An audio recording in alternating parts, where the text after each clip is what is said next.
Interns, past and present, had this to say about their CIP experience. Allows you to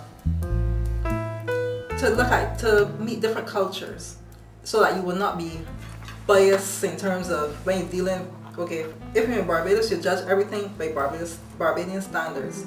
Going over there, I had to open my eyes to judge it from Trinidadian standards, and even coming back here, where I'm now involved in social work, I learned, okay, you know what? I can't view everything with a narrow mind, because that's something that I learned through the CIP program.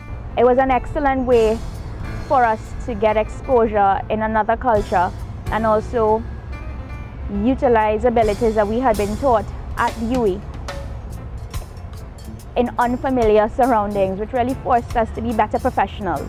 It really benefited me, the Caribbean Internship Program, because apart from showing me that early child development is just a strategy for development, it also showed me and exposed to me many other careers, right? Especially in the area of research.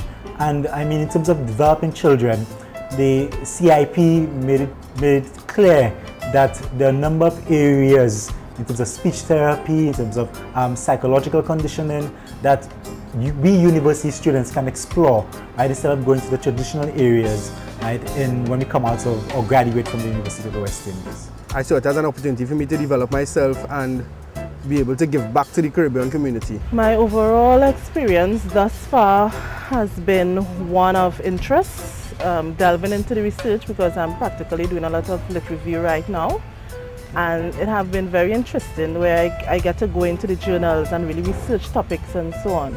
If I hadn't gone on the Caribbean Internship Project, then I would not have known of the applications then of communication.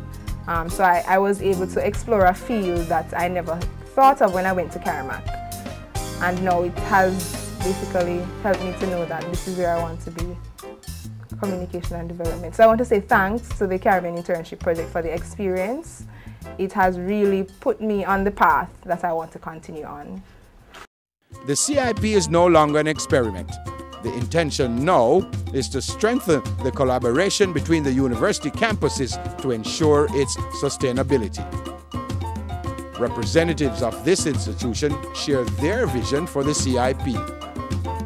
MONA houses the main component of the project, and it is also the grant holder for the funding.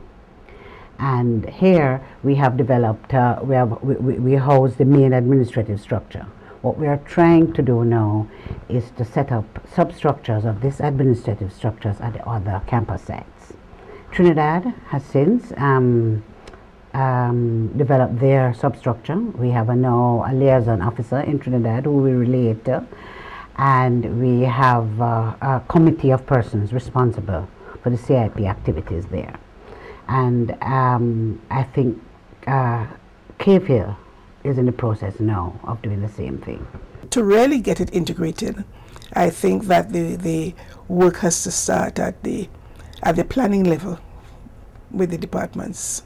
It is important to gain the support of the Caribbean governments for the project, and I think that having spoken to the Vice Chancellor and University Birch, so there's a feeling that this is a project which we can sell as being in keeping with, for example, the recent heads of government meeting and the concern about the regionality of the university, the concerns that various persons have expressed in relation to work readiness of students and so forth. It fits into a lot of different slots. We will always have work to be done in relation to CIP, but also in relation to this larger model of applied training and applied teaching and learning. Within the context of that heading, teaching and learning, we talk of experiential learning, of learning, of active learning, where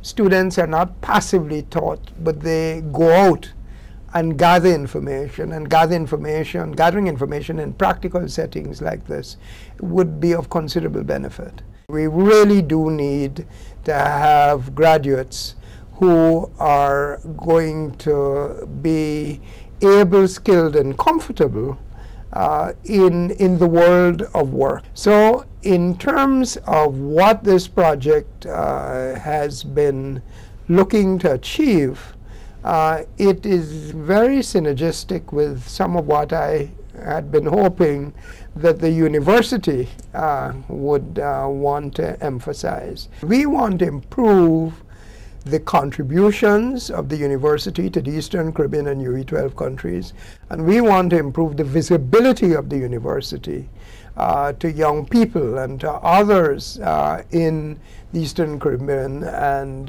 they being part of this, what I call UE12 countries.